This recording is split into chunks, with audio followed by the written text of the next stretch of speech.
What's up, and welcome back to the Freelance Friday podcast. I do a video at the end of every year breaking down my revenue streams, and I was just as surprised as some of you were to learn that 40% of my revenue last year came from brand deals. Historically, brand deals, sponsorships have never really been a big portion of the money that I make, but that's definitely changed. And I think it is a sign of the times, not just of my own work and platform. I'm really excited about kind of where the creator brand economy is going. So actually, before we get into me spilling the tea on everything I know about brand deals, I wanted to invite you to a free class that I'm co-hosting with my friend, Nina Zeta.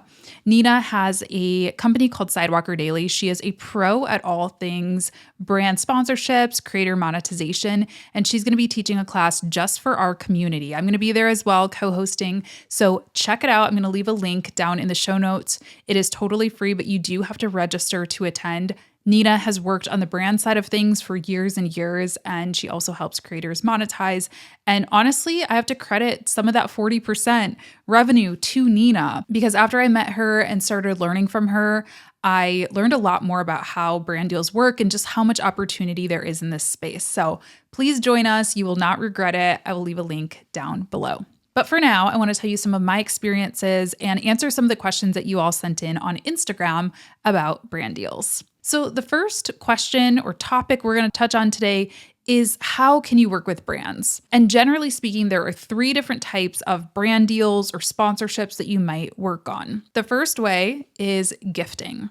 Gifting happens when a brand sends you something, whether it's a food item, a makeup item, tickets to an event. It could be a lot of different things. They're going to send you something, and the ask is that you post about it pretty organically. Now, I do think that gifting can get abused really easily.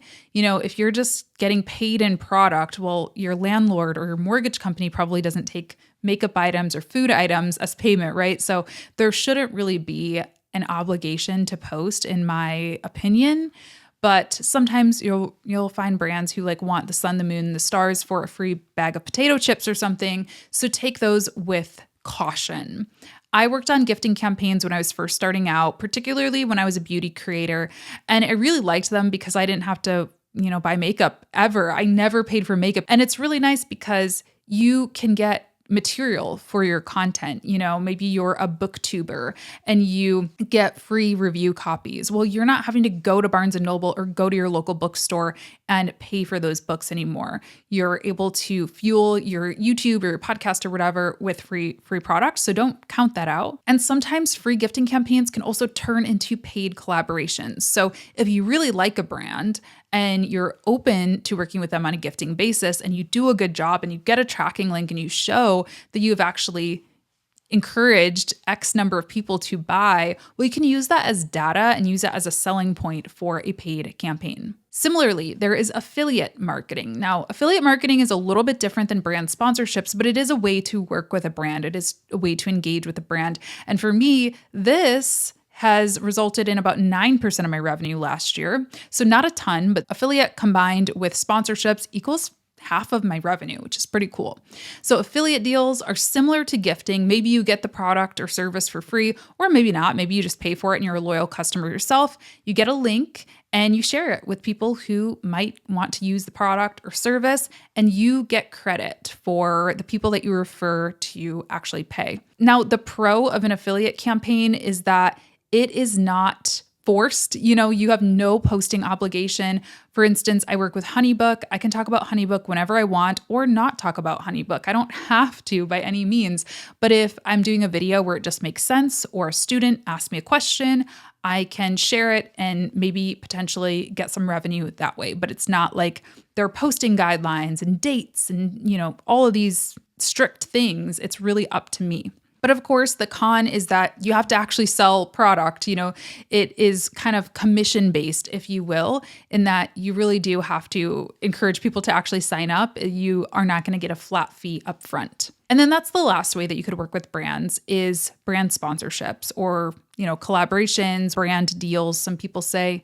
So this is where you agree on a set of deliverables. Maybe it's one YouTube video or 5 TikToks or 3 podcast reads or whatever that might be. And you agree on a particular amount from that brand and they pay you either upfront or after the content has been posted, regardless of the results. Now, this is kind of the pinnacle of creator success, if you will. Most creators want to get to a point where they can just get consistent brand deals coming in, because creating content, especially creating content for a brand, it is a lot of work. So it's always nice to have something that's kind of funding your creative work without having to constantly use affiliate links or just, hustle, sell your own stuff, etc. Now, the next question that popped up is, how does the process actually work for a brand deal? So it's very similar to a freelance contract. Whether you are, a social media manager or graphic designer, you're going to go through very similar things. You're going to reach out to the brand or they're going to reach out to you. You're going to have a call, talk about what the, ideal deliverables are, the timeline, all of those little details. You're going to make a proposal, give your rate. Usually with brand deals, there is some negotiation. So that is a little bit different sometimes than freelance work. Then you're going to sign a contract and start sending over deliverables. After that point, there usually is a review period for those deliverables. So I might send over a YouTube video, say, hey, this is what I'm looking to post. Can you all make sure it's okay? And they'll give you feedback and then you're free to post. That's kind of the condensed version. We'll go into those steps in a little bit more detail, but first I want to thank today's sponsor of the podcast, which is Metricool. And they actually have a really exciting new study out that I want to make sure you all check out. It'll be linked down in the show notes. It's all about LinkedIn, which is one of my favorite tools of the moment, or platforms of the moment, shall I say. And I actually think it works really nicely with the episode that we're talking about today, because that's a big question I get is, where do you find sponsors? How do you reach out to people? LinkedIn. If you don't got a LinkedIn profile and you're a creator, you should get on that, because you can get in touch with these brands via LinkedIn. So we're a few months into the new year and Metricool has released their latest study, and this time it's all about LinkedIn. They analyzed over 1.5 million posts and over 40,000 accounts to bring you the latest data about the growing professional platform. So if you're wondering what formats perform the best, how often are brands posting on the platform, and when's the best day and time to post, be sure to download the full study down below and make sure to register for a free Metricool account today. You can also use the code Latasha to get 30 days free on any of their pro plans, so you might as well sign up for that as well. Check out the LinkedIn study and Metricool down in the show notes, and let me know. Tag me if you find any interesting stats in that LinkedIn study. You can tag me on LinkedIn or Instagram or wherever you are connected with me. Okay, so let's go through those steps in a little bit more detail. First, we've got the outreach, or the initial point of contact. There are a lot of ways that you can find brands. You can look on LinkedIn if there's like a particular brand that you might want to work with. For example, let's say Nike. I'm going to go onto LinkedIn. I'm going to type in Nike. I'm going to find their company page. I'm going to go to the People tab on that LinkedIn page, and I'm going to start typing in either partnerships or sponsorships or influencer or marketing manager. Like, look for any type of position that might be in charge of influencer collaborations. Everybody calls it a little bit something different, so use any of those terms. And again, Nina in her live class knows a lot more about this stuff than I do, so I'm sure she'll be sharing some more on exactly who to be reaching out to. But that's what I like to do, is just look for partnerships, sponsorships, etc. Find those people and you can send them connection requests. Again, this is just like freelancing. You don't want to kiss on the first date, as I like to say. You don't need to blow up their LinkedIn DMs and be like, oh my gosh, sponsor me, but just make that connection. They'll see, if your LinkedIn profile is set up properly, they will see that you are a content creator. And if you are the type of content creator they want to work with, they'll reach out. Don't call me, I'll call you, if you will. Some brands, on the other hand, have sponsorship or affiliate or collaboration links on their website. So always just do a thorough search of a website. If you have a brand that you want to work with, just do a little digging on their website. My advice, though, is don't use the contact form unless it specifically has a drop down or a checkbox for brand collabs. I know, as somebody who has managed websites for clients, as somebody who has my own websites, It is very frustrating when people fill out the contact form for something other than what it's actually utilized for. So I don't recommend saying, hey, I have a customer service issue, and then actually asking for a sponsorship, not a great idea. Do your due diligence, do some digging, reach out to people, make contacts.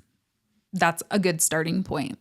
Now, there's also inbound collaborations that, the boring answer is that they come from just doing good work, just posting consistent content, having high quality content, having brand safe content. This is another big thing because I'm sure my sponsors wouldn't want to work with me if I was swearing up a storm, if I was, just ranting and raving and just being really inappropriate at all times and representing them poorly. So yeah, it is a little bit more challenging for brands in certain verticals. If they're maybe more adult or more, scandalous or political or something like that, it is going to be a little bit more challenging to get sponsors, but it is not impossible. I think the key there is just to make sure that you're reaching out to brands that are in alignment. And there are plenty of political and adult brands and things like that that will want to work with you, but you want to make sure, you're not going to reach out to Disney or some super family friendly platform if you are in a little bit more of a scandalous niche, if you will. So yeah, create content, make sure that your contact info is readily available,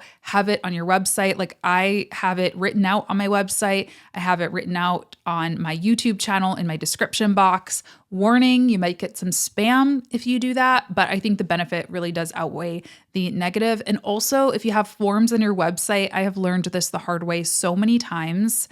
Check them, check your spam. This has happened to me twice now where my forms for some reason went into spam, like a spam inbox, and I've missed out on months worth of leads, of partnership inquiries. It's really embarrassing for me as a business owner and as a creator. So do as I say, not as I do, and make sure to regularly check your email. So then when it comes to kind of getting to know each other, negotiation, all of that stuff, first off, I always recommend getting on a call.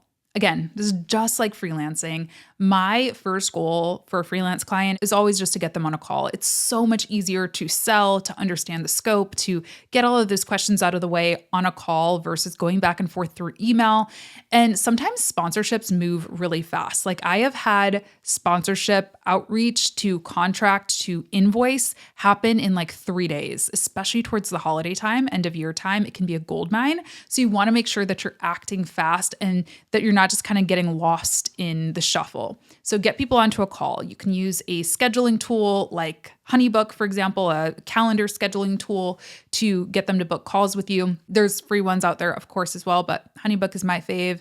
And just get on a call, have a conversation, ask all of those questions about deliverables. What do they need from you in exchange for whatever it is they're paying you? What are the timelines? What are the review timelines? This is important too. I've learned over the years that I really have to ask 2 different timelines. When is our go live goal date? And when is our for review goal date? Because some brands can review and approve a piece of content in a day. Some don't need any review time. Others take weeks. So you want to be sure that you're planning ahead so that your own personal posting schedule isn't getting thrown off because of that. And then I like to ask for budget too. Sometimes brands have no idea. Sometimes they play really shy about it, but I personally like to ask just so I don't waste my time. If they're like, yep, we are ready to pay $100 for a YouTube video.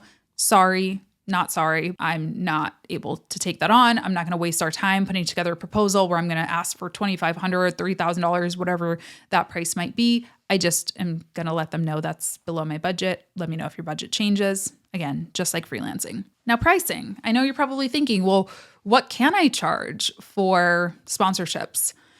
And the answer is, honestly, you could charge whatever you want to charge. Of course, yes, your view count, your subscriber count, your engagement rate, all of those things are factored in, but they are not hard and fast rules. I want to say that very clearly. Like I said, sponsorships were 40% of my revenue last year. If we include affiliate, brand deals total, 50% of my revenue almost. I do not have the biggest channel. I do not have the highest engagement rate in the world, but what I do have is a very solid niche. And I also have a niche that is, willing to spend a little bit of money. People are watching and listening to my YouTube because they want to improve their businesses. And I don't know about you, but I personally spend more on my business than like anything else in my life, really. From camera gear to software to team members that I hire, salaries, things like that. I am willing to spend a little bit if it's going to help my business along. So it's actually not out of the realm of possibility for somebody like me, or probably a lot of you watching or listening, to be able to charge a higher rate than somebody who has, 500,000 followers, but is strictly entertainment or strictly aimed at, teenagers who tend to not have a lot of money and so on. So I see a lot of formulas out there that just go off of subscriber count, engagement rate, and it tells me that I should be charging like $500 if I just went off of that math, and there's no way that that is what I'm charging. So know the value of, what your influence is, for lack of a better word. Know the value of your content, of just producing the content on its own has a lot of value. Clients pay me just to produce videos for them without me even starring in them. So if you have a really high quality setup, if you have, a education behind you in producing high quality content, like a unique type of experience, factor that in. And I know this is still not a number answer. I know everybody wants a number, but there are a lot of variables that go into it. I'll tell you super candidly, I've been paid $20,000 for a couple of Instagram reels before that could be used in advertising, just to be clear. And we'll get to that in a second, not just to like post it organically, but still. I've been paid around that much. I've had contracts that were close to six figures just for a package. Now, not just for one video, but for a package of different, deliverables, Instagram posts, videos, things like that. So it is absolutely possible. If I were to have just went off of follower count, engagement rate, I would have been quoting like 5,000 max for those packages. So you have to keep your unique skills and influence and all of that into account as well. Now, contracts. You always want to make sure that you have a contract. One of my very early, I got screwed over moments, let's be frank here. It came from a sponsorship. They paid me. You guys are going to laugh. This was early days, and I was being paid, I want to say it was $50 for one video. They also gave me a gift card to use on their website. It was a clothing website. So to be fair, I did buy like $100 worth of clothes, but still, they never paid me. They never paid me. They ghosted after I posted the video, and it was really depressing. Obviously, the $50 wasn't going to change my life, but it was just kind of a slap in the face. It just felt terrible. It felt like I was being robbed, and I kind of was. And it felt like I was doing a disservice to you all too, because I was recommending, a company that was sketchy. And so I ended up taking the video down later on, but the damage had already kind of been done, So get a contract, always. There are so many contract templates available. I like the website Coaches and Company. I'll leave their link down in the resources. They have amazing contract templates. Also, HoneyBook has contract templates. Now, sometimes brands will just send over their own contract. I actually prefer this if they just have their own legal team get something together. The more established brands usually will always have something like that. If that is the case, though, look out for a couple of things. Here are the things that I always like to look out for. Number one, I look out for usage rights. Usage rights refer to essentially how a brand is able to use your content. So sometimes if you're just doing a one-off sponsorship, there will be no usage rights. And it's just, hey, just post it to your audience organically. That's what we're paying you to do. And the value there is really your audience. It's to get a product or service in front of your audience. But nowadays, especially, we've talked about it on this podcast before, we've talked about UGC, user-generated content. Nowadays, this kind of hybrid of sponsorships and UGC is becoming more and more common. So what that basically means is they're not just paying for my audience to be introduced to my audience, but they're paying to have me essentially be a spokesperson for their brand. And they want to be able to use my likeness in Facebook ads or, organic content for their own social channels or like lots of different things it could be. So that's all fine. There's nothing wrong with that, but you want to make sure that you check the contract to make sure that you are not getting a completely messed up deal. Let's just say some brands will want full usage rights for up to like 3 years. And I'm like, that's just unethical. I'm going to be honest, in my opinion, because let's say that I'm not going to say a real brand because I don't want to get sued, but let's just say I'm working with a brand that produces this dress or whatever. And I sign off on usage rights. They start running my face in Facebook ads. And then their CEO gets in trouble for doing, some type of abusive or shady type of practice. Well, if they were still running my face in their ads, it looks negatively on me, and it could look negatively on me for 3 years.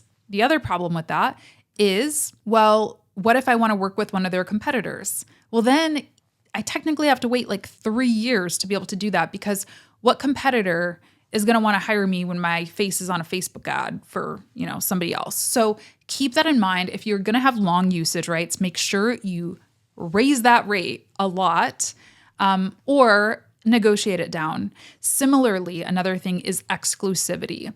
Now, most brands will have some amount of exclusivity, meaning that, again, let's say I'm working with this dress brand. They'll say, you can't work with other dress brands or whatever, who are our competitors, while we're working on this campaign. That is sometimes okay.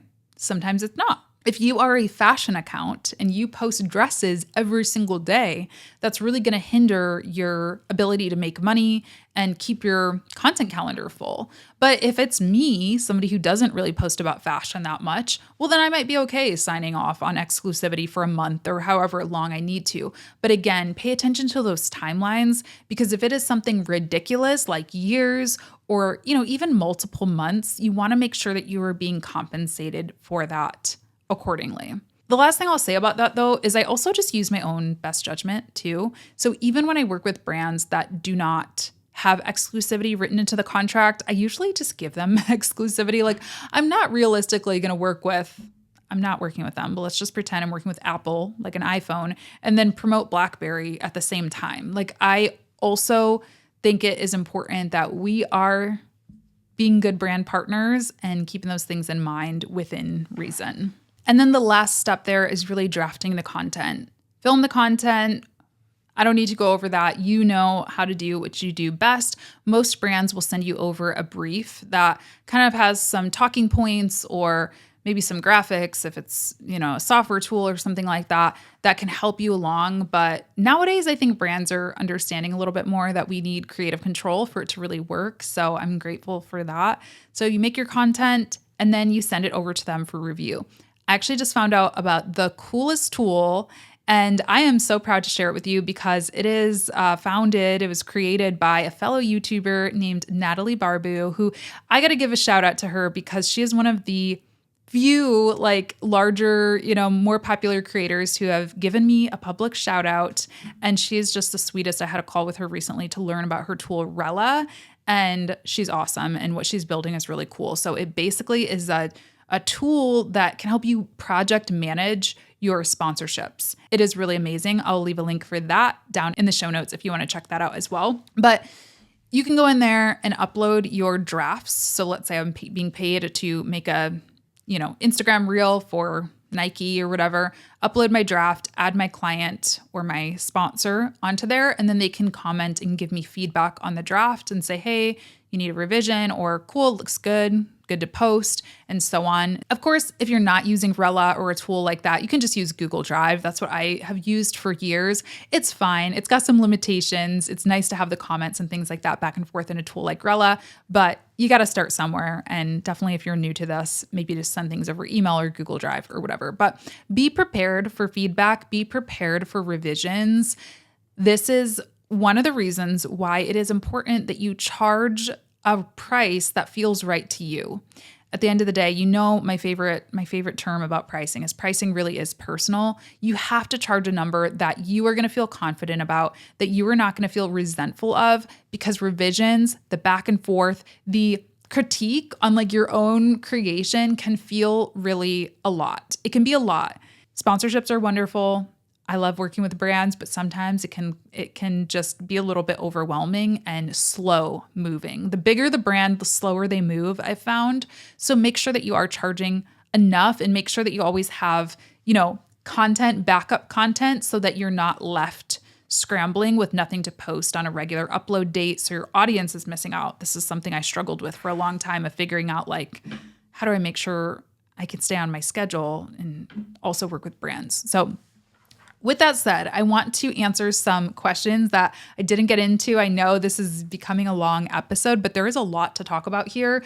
And reminder, come to my class with Nina. We're going to go through all of this in much more detail and really talk about the pitching process, how to land brands, even if you are a small creator. This is really important. I have been working with brands for years, way before I even hit 100,000 subscribers. I think I started working with brands under 5,000, truthfully. So there is a lot of opportunity. And I also think it's going to be a cool class for those of you who work on the brand side. If you're a marketer and your clients want to work with influencers, you can learn kind of the reverse side of it. So you can, craft those influencer marketing campaigns for your clients and upsell them as well. So make sure to register. I'll leave a link in the show notes for you. And let's get to some more of these questions. Okay. So speaking of that, this one, if you work at a company, how do you reach out to creators for brand sponsorships? Really great question. So I used to work at an influencer marketing startup. This was my job, was just to find content creators, recruit them to the platform, match them with projects. So I know a little bit about this side of things too. And that's the key, is to make sure that you are choosing a right fit. So just come up with a list, have like a Google Doc running or whatever of people that you would really like to work with, that are dream collaborators, that share your brand values, that post high quality brand friendly content, that have good engagement, that are growing their following ethically, things like that. Then I always recommend talking to your client and coming up with a brief, coming up with a creative brief. Like, what do we want to get out of this sponsorship engagement?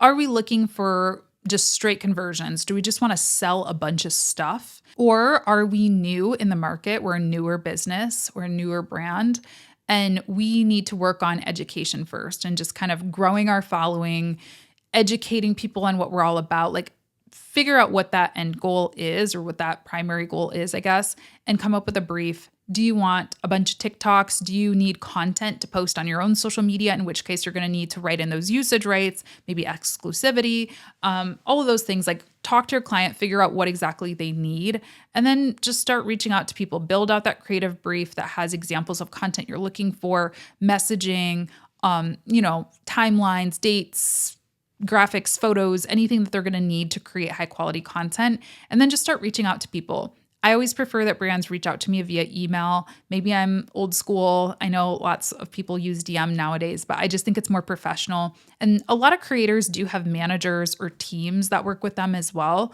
We didn't even get to that. Maybe that'll be a question. But yeah, a lot of creators have people who are checking these things for them. So email is the best way to go. And then, invite them on a call or say, hey, do you have a media kit? That's something that some creators will have that they'll send over. It's kind of like a portfolio or like a resume for creators that will have their rates in it sometimes not. I know Nina teaches not to put rates in media kits, and she'll explain why on her call. But yeah, ask them what they've got, and you can kind of just take the conversation from there and start negotiating. How do you know when to stop doing product for posts? So yeah, this is definitely how I started working with brands, was just accepting free product. And I say until it doesn't serve you. I loved taking free makeup because I didn't have to pay for it, and because it was creating content for my channel that I didn't have to pay for, which was nice. So for me, it had a positive ROI. But if you are being sent things that you really don't want, that you really don't need, or you are feeling like the amount of work that you're putting into talking about those products is outweighing what you're getting out of it, then it's time to ask for some money or get out of there.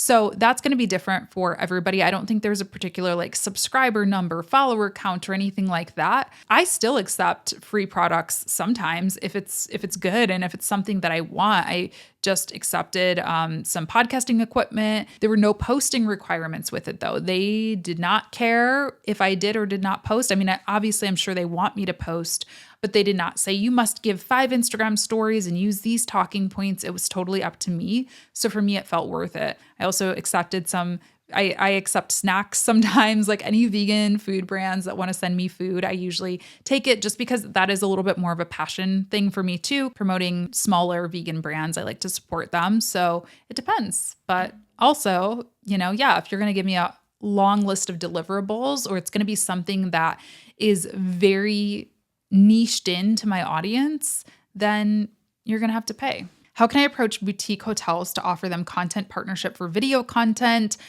Again, this is a question we got to ask Nina because I know she specifically works with a lot of travel brands. I have not yet pitched this, but that's on my to-do list because I do quite a bit of traveling. And honestly, I would love to do that. So maybe we'll learn together in Nina's class. How did your first deal happen? My first deal, one of my first deals was one that I got scammed out of $50 for. So maybe not a good example, but they reached out to me on YouTube. I'd created content that was about whatever, is a similar niche as it was a clothing store and similar niche, similar audience that they wanted to reach. And they reached out via email and I did not do enough research into them. And I said yes, and I lost some money. First good deals, similar way, usually they all come from YouTube. That's my primary platform. So that's usually where brands want to work with me. So I think that's important too, is having like a primary platform is important as opposed to like spreading yourself too thin. I recommend this just for content strategy in general. It's a little bit easier to grow if you say, you know what, I'm really focused on growing the podcast. I'm going to get my podcast listens up so I can start pitching for podcast sponsors or YouTube or Instagram or TikTok or whatever platform you're most focused on. And so, yeah, brands usually reach out to me via my YouTube description box or YouTube profile. And then the last question is about management. Do you think that creators need to work with a manager, or when should they start working with a manager? And my answer is, again, it depends. I know that's an annoying answer, but I've worked with managers and I've worked without managers. Currently, I do not have representation and I'm really liking it because here's the thing, no matter how wonderful of a person a manager is, they're getting a cut. It's like the Kris Jenner, like momager jokes and stuff. They're getting a cut. So even if they like you, even if they're nice to you, they're still going to have a certain slant, I guess, if you will. They're going to have an objective that sometimes does not align with your values or your workload or your mental health or whatever that might be. And so if you are going to work with a manager, I definitely recommend working with a manager who is experienced, who really respects you and understands your working style and all of that. And ideally that has other clients, and ideally, like, it's weird, but you want to be if I work with a manager again, I want to be like in the mid-range of who they represent. I don't want to be the smallest talent on their roster because I have heard that a lot of times, they get the short end of the stick. They're never getting the deals and all of that. But on the other hand, I have been in this situation where I was I had the largest audience for a manager, and I felt like I was constantly like, being kind of taken advantage of. And I felt like they were a little bit more concerned with their career than actually helping mine. So vet them carefully if you're going to work with them. One, I've worked with amazing managers. I've also worked with managers who, like I said, were not my favorite and I do not think had my best interests in mind. So vet them carefully, but also know that you can do it on your own. Honestly, I mean, my biggest deals, the deals that I've told you about, the close to 6-figure deals, the, $20K for a couple of reels, those were all negotiated by myself. They absolutely can help from like a resource point of view of just kind of taking care of emails, hopping on calls when you're not available. But for me, my largest deals have honestly come from just relationship building, just genuinely building relationships with brands that I love and advocating for myself that way. So it's totally possible either way. All right. Long podcast. Thank you for sticking with me. And thank you so much to Metricool for sponsoring this episode. Be sure to check out their LinkedIn study. It's going to be linked down in the show notes. Also, come join Nina, Zeta, and I from Sidewalker Daily on our class all about brand deals, how to pitch brand deals. You can come if you are an influencer or content creator. You can come if you are on the brand side wanting to learn how it all works. It's going to be such a fun time. She is so knowledgeable. So I'd love to see you there. This is just for our community. So your support means a lot. Link down in the description. And I hope this was helpful for you. Good luck if you're looking to get some brand deals. I'll talk to you soon. Bye.